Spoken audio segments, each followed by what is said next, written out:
It's Ivo Daalder on World Review here on Substack Live. Have with me Susan Glasser of The New Yorker. We're still waiting for Anton LaGuardia. Hopefully he can join. He's in Anchorage. Maybe he was so shocked by what was happening there in the meetings and the press conference, which must have been just out of worldly to be there in person. But let's just get going and have a good discussion with someone who knows Vladimir Putin, knows Donald Trump probably better than anyone else that I can think of. Susan Glasser of The New Yorker wrote a book with Peter Baker on Donald Trump and on Putin. So you are the expert. Susan, what did you think? You like everyone else, I'm sure you saw both presidents coming down their steps and the red carpet and all, and the beast and all that sort of stuff, and then the press conference. What do you make of it?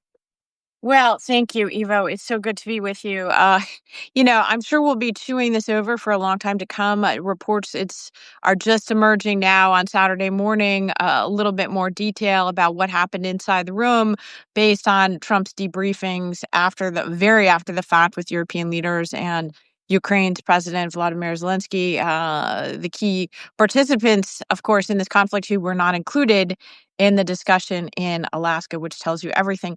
You know, I'm sure, like you, I saw the opening minutes of this summit, and in particular, not only the actual red carpet being rolled out for Vladimir Putin, but Donald Trump applauding Vladimir Putin as he sees him for the first time since Putin has launched this horrible war in Europe, the largest and deadliest conflict in Europe since the end of World War II. And the president of the United States is applauding this man. And I think in that moment, I thought, this will be the enduring image of this summit. And then I sort of questioned myself and I thought, well, think about Helsinki, and it's the press conference, and there'll be some other viral moment. And, this will just be like a kind of an asterisk or a footnote. But no, that initial instinct, I think, was the thing. And, you can't think of a more visual representation of America uh, embarrassing itself, besmirching itself, and uh, overturning all that which it claims to stand for, than the visual image of the president of the United States applauding for this aggressor and this killer, and this man who seeks to, revise the boundaries of Europe in brutal ways. And so, anyway, sorry to go on, but No, I no. just I mean, I'm I think that image is amazing. The other one that just stuck with me and will always stick with me is Putin grinning like a Cheshire cat, sitting in the back of the beast. Which, by the way, I don't know any foreign leader who's ever been in the beast, but that's a whole different issue. But just knowing the grin was, I got him. Look, I got him, and I can't think of a more demeaning way that a foreign leader treated the president of the United States than that grin. Out of that, it was just stunning. And that will stick with me too. The applause when he walks down and then the grin in the beast. It's unbelievable. And at that moment, you should have known that it was downhill. But go ahead. I think we did Yeah. know. Yeah. Sadly, but just a minor point, but I think a very relevant one. From the minute that I heard that this summit was going to be on an American airbase, I thought, of the not only the optics of it, but the security of it. And actually, I've been citing you to various people, because you may not remember this, but as you know, we're working on a book. Our next book, we've done a book on Putin uh, at the end of his first few years in power. We many years later did a book on Trump after his first 4 years in power. Now the project that my husband and I are working on is a history of American presidents and Putin. And as part of that, I remember a conversation that we had about your own experience as a U.S. ambassador to NATO. And I was struck by how even having a conversation with Russia's then ambassador to NATO. I think you had one once in the official residence of the U.S. ambassador, a beautiful, beautiful place in Brussels, and one in your office in Brussels. Even that required a major security sweep because, of course, it's risk. And I'm thinking about this Russian delegation and Vladimir Putin, former KGB spy who glories in sort of international diplomacy as tradecraft, riding in America's presidential limousine, being on an airbase, by the way, where we fly at times strategic bombers. That's code word in the national security crowd for nuclear, as Donald Trump would put it, nuclear. We have the best nuclear. Um, Again, it's a sort of a two-finger point, but I think it's an important Yeah. one. What a No, security risk. absolutely. And in fact, I was talking to my wife, Elisa Harris, afterwards. She said, "Well, I hope they're sweep the beast because, of course, he'll plant some bug because that's really what goes on." And that story that when Dmitry Rogozin was my counterpart, when he came to our office, his translator lost his buckle right in the middle of the conversation. I should have grabbed it and had it swept, but we were sweeping that office for days afterwards. He Anyway, lost his buckle? He he lost literally his lost his buckle. belt He buckle. literally lost his belt buckle. Oh my, because Uh, that just happens. Like, in your entire adult life, have you ever lost a belt no, buckle no, in the no, middle? no. But I've also never had listening devices in them, so maybe it was just weird. It was just totally weird. Anyway, let's talk about let's talk. So what do we know happened in the meeting? What have you been able to puzzle together and from various reporting and what you've been reading and then we'll talk about what it means. But what do you think happened in that meeting with the three leaders on each side, to Witkoff and Marco Rubio and Trump on the one hand, and Ushakov, the senior foreign affairs advisor, and of course Sergei Lavrov, who strangely again Trump was pointing at during the press conference and say, "I like you." I mean, I've been in the room with Sergei Lavrov. There is nothing to like about that man. So it was pretty remarkable. What do you think happened in that conversation, 2.5 hours or whatever it was? Yeah, I once did a profile of Sergei Lavrov for Foreign Policy when I was the editor of Foreign Policy, and the interview ended with him walking out of his own conference room that he had invited me to in Moscow when I dared to ask him for a profile piece about his personal interests. I quoted, I believe it was John Negroponte, the former U.S. ambassador to the UN and director of national intelligence, um, who was Lavrov's counterpart at the UN, as calling him an asshole. Which is one of my favorite quotes of the piece, but highly representative of the view that Americans from Democrat to Republican had of Sergei Lavrov. So what happened?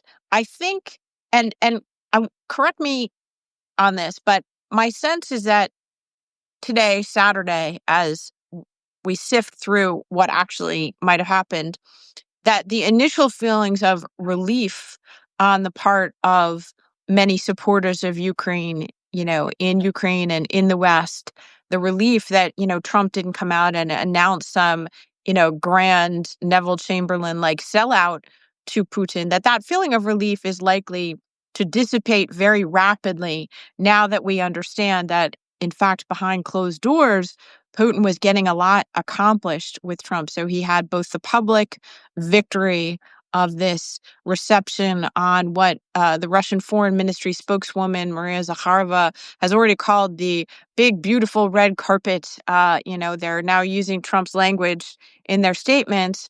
But in addition to the public recognition, I think what we're learning is that privately, Putin was playing Trump as well. He has already forced another major unilateral concession on the part of the United States, which is that Trump has now abandoned the demand for an immediate ceasefire as a precursor and a prerequisite for broader peace talks. That has been the U.S. side's demand ever since Trump returned to office in January. Trump Right. walked. This He was walked away Trump's from it. idea. This was Trump's idea that nobody wanted. The Europeans didn't want it. The Ukrainians didn't want it because they thought they needed a bigger deal. But it was his idea, and he walked away from it. Yeah, absolutely. He literally walked away from it. Not only did he walk away from it, but if you look at his social media posting early Saturday morning in which he renounces his own proposal for a ceasefire, he also dumps on it and says, like, nobody thinks that's really as good as a bigger peace deal anyways. Well, that's right, Donald, but that was your own idea. And Yeah. because he never takes ownership for things, he's probably forgotten perhaps that the ceasefire was his own proposal. So that's number one, what we know about already publicly. And then I think what we're hearing in terms of the reporting from the debriefing call with European leaders suggests that Trump went even farther than that and to embracing, once again, a series of Russian and Putin talking points. And most specifically, it appears that he is now pressuring Ukraine to accept the idea that it would hand over territory in Donetsk to Russia that Russia does not even currently control, in addition to conceding territory that Russia has already managed to illegally annex and conquer through force. And so, again, a remarkable position for a man who is the elected leader of a democracy in which, I should point out, the vast majority of Americans, Democrat and Republican, continue to support Ukraine, continue to blame Russia for the conflict, according to basically all public polling that we have. Here's Donald Trump selling out our ally and partner in a private meeting with Putin. And I guess a final point before I hear what you have to say is Putin has already won, it seems to me, and collecting on the strategic bet that he made. His initial strategic bet, which was to invade his neighbor, failed. It failed Right. in the winter and spring of 2022. He decided to seek to topple the government in Kyiv through military force, and he failed to do that. Uh, Quite soon thereafter, I think he pivoted to a different strategy, which is what you might call the far western front of this conflict, and that's in Washington D.C. and the United States of America. And Donald Trump's victory in the election was an enormous victory on the Western Front for Vladimir Putin. And I think, this meeting reflects him collecting on it. And given that, isn't it quite remarkable that Putin won't take every version of yes for an answer that Donald Trump has tried to throw at him? Yeah, I think that's exactly right, and I really like the way you put this larger strategic picture on this, and remember. So if we think about the meeting was all about the tactics of the Ukrainian war, and Putin very cleverly, it seems to me, drug uh, with hook, line, and sinker, drug Trump into his own view of the war, which is that there are certain territories that need to be controlled by Russia because, in fact, they're Russian, and the Russian language needs to be respected, and the Russian church needs to be respected, and we just need all of Donetsk or the whole of the Donbass needs to be Russian. Which, by the way, once that is, you then also get rid of the great defensive line, which the Ukrainians have been building since 2014 and holding since 2014. If all of Donetsk becomes part of Russia or controlled by Russia, the line to Kiev is a bunch of fields. It's about 100 and plus kilometers to get there. It's more than that. But there's no natural breakpoints for defenses. So that's why he wants it.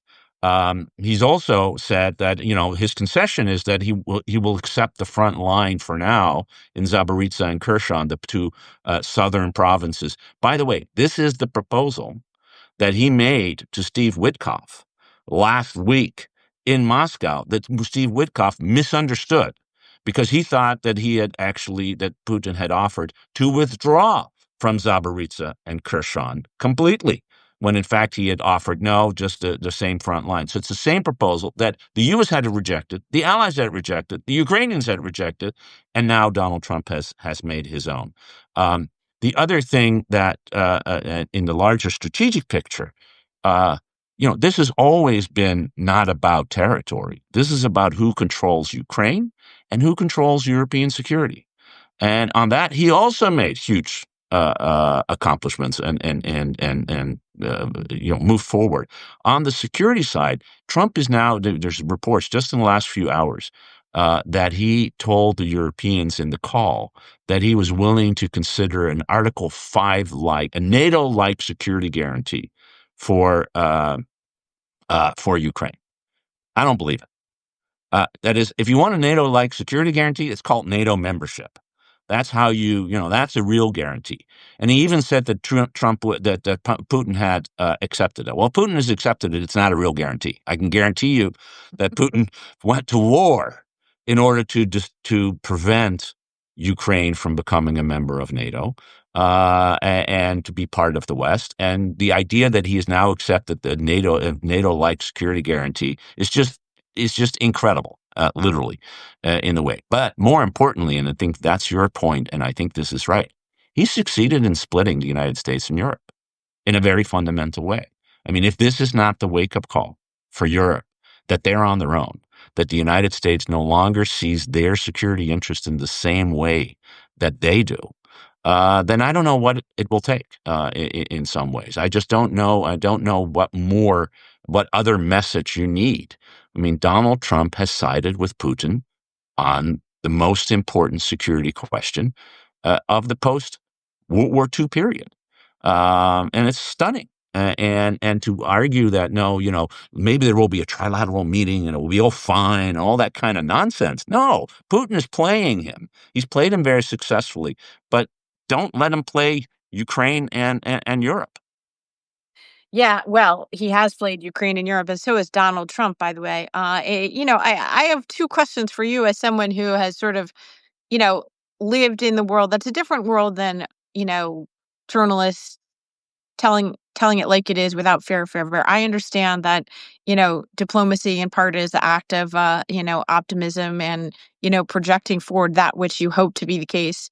But all that being said, a couple things strike me. Number one, are we going to hear retractions from all those people, including many critics of Donald Trump who spent the last few weeks telling us about Donald Trump's change of tone about Vladimir Putin and how he's actually changed his position. And, I would like an apology from all those people, right? It has such strong echoes for me and probably a little bit of PTSD, but strong echoes for me of, first term Donald Trump. Remember all the people, including, all the way up to the Fareed Zakarias of the world who told us that Donald Trump, was just so presidential now that he had decided to launch a single airstrike Right. on Syria because of its chemical weapons use. And, I think we're at the point of actively misleading people in service of what I'm not sure, number one.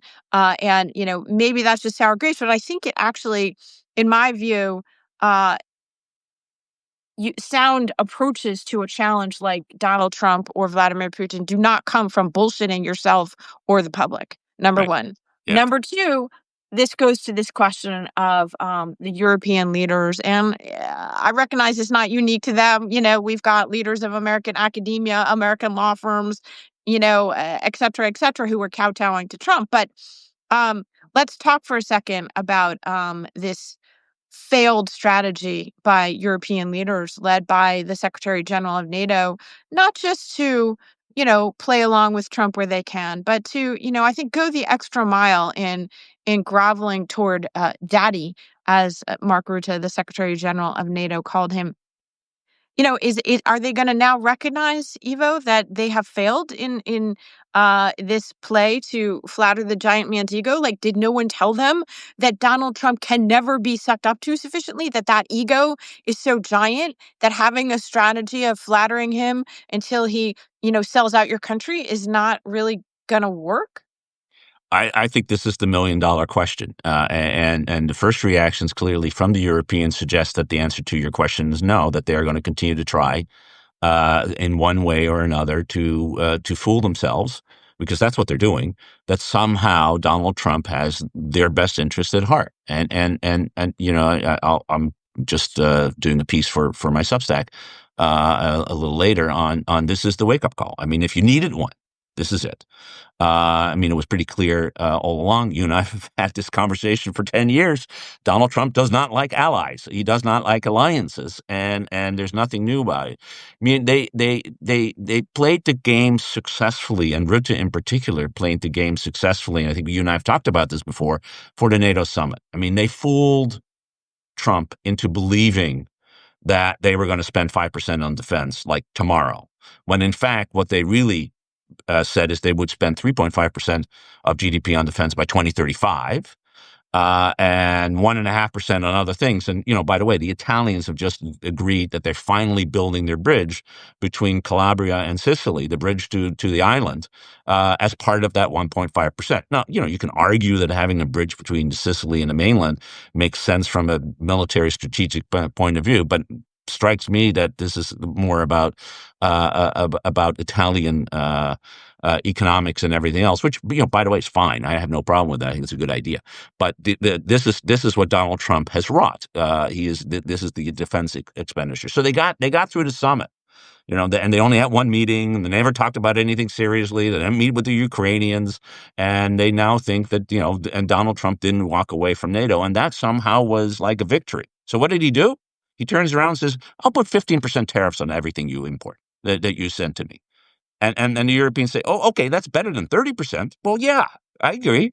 But it's just, that's how he's playing it. And now when they sat down with him on Wednesday, one-on-one in that meeting, and they went through all the talking points, and he said, this is what you need to do. You need to insist on a ceasefire, and there's no ceasefire. You need to have severe consequences. You got to make it clear. And Trump said, I will know in 2 minutes whether he's serious about peace. 2 minutes. Well, turned out he knew in 2 minutes that actually Vladimir Putin knew in 2 minutes, that walking down that red carpet together and into the beast, that he had Donald Trump, which was that grin that we saw in the beast, and the Europeans. He didn't deliver on anything.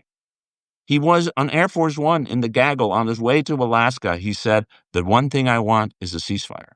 And then he was asked, Mr. President, if you don't get a ceasefire, what are you going to follow through on your sanctions to Russia? And he said, yes, severe consequences. And he didn't have a ceasefire. And there's no consequences. He looked like a defeated person in the press conference that Putin had him for lunch, which probably he did. And now the Europeans are going to say, well, let's, maybe there'll be a trilateral meeting, and Zelensky's going to come and he's going to be blamed. We know Yeah, that. and by the way, right? if Zelensky agrees to a trilateral meeting, he really should get a bad headache that day and be unavailable, because that is not going to go well No, for it's going to be Ukraine 2 against or 1. for Europe. Exactly. Yeah, it's 2 against 1, and Zelensky needs somebody else there. But Trump already, and it's interesting, right? In the press conference, Putin said, and the Europeans and the Ukrainians should not throw a monkey wrench into the agreement that we've just reached. So he warned them that was coming. And Trump said it in his Truth Social post as well. He said Europe and the United actually, I think he said it to Hannity yesterday. Afterwards, he said, now that the ball's really in Zelensky's and Europe's court. It really is. It is. So we know exactly what's going to happen, which is that the Europeans and Zelensky are going to be blamed.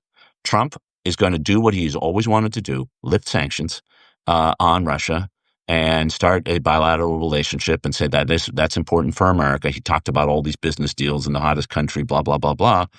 And Ukraine is going to be thrown under the bus. We all knew that was going to happen the moment he was elected, and we have been fooling ourselves to think for the last 6.5 months that that's not the case. If the Europeans don't get this, shame on them, and they deserve whatever they get. Well, I think that's right. I think when you look at it in terms of what's happening here in the U.S. as well, it's uh, and it's hard to talk about, because I think we still live in frankly an antiquated world where there's a kind of a neat division between America's foreign policy and its domestic policy, between national security, which, there were always partisan fights, but essentially had a different kind of view and constituency, versus the very polarized disputes about domestic policy.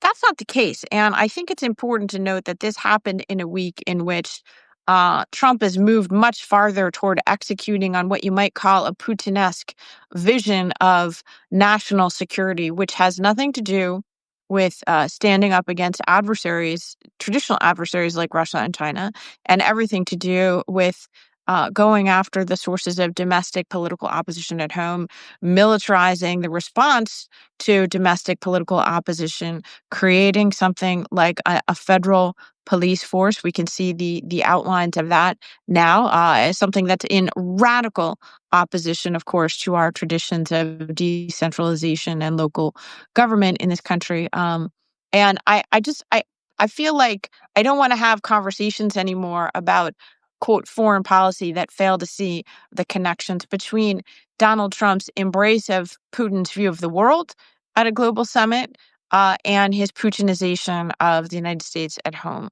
Because I think that this is a revision of uh, national security that, without understanding that, actually Donald Trump's moves are inexplicable. Like, let's put aside whatever compromise Russia has on Donald Trump, or whatever his personal admiration for Russia and its leader.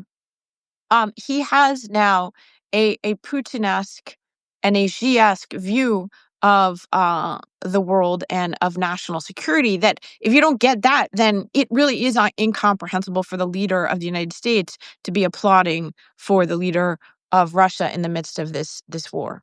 Yeah, no, I think you have that exactly right. And the Europeans, who I think now should understand that there is a difference on security matters. There's a difference on trade.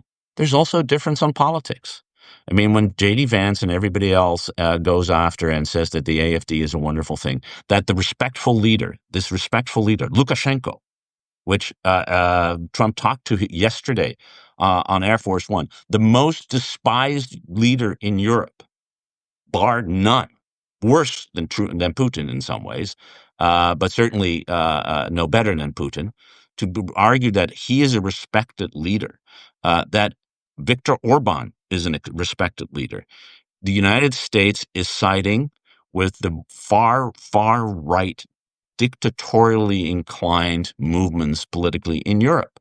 They are movements that are trying to undermine the political system, at least the leadership that exists today, whether it's through Keir Starmer, who is facing Nigel Farage, another friend, or Friedrich Merz, who's facing the AfD, supported by Donald Trump and his cohort, whether it is Macron and the République Nationale, the RN, Le Pen's National Front, not well, National Front, National Rally, used to be National Front, and et cetera. It just over and over and over again. So this is a wholesale assault on Western liberalism. And there's only one person who has personified that better than anybody else, and you've got it. It's Vladimir Putin, the best buddy that Donald Trump applauded after seeing him for the first time in 5 years on a red carpet with a flyover out on an American airbase on American soil. It's astonishing. Susan, I can't think of anyone. I would rather spend 30 minutes talking about Donald Trump and Vladimir Putin. Your insights, as always, are extraordinary, and appreciate you being part of it, of this conversation. We'll do it again soon. And until we meet again, either here or anywhere else, we'll we'll start digging in and finding out how we can defeat, or at least counter, what we are seeing here today. So thanks so much for being part of this. Thanks. Thank you so much, Ivo. Great to be with you.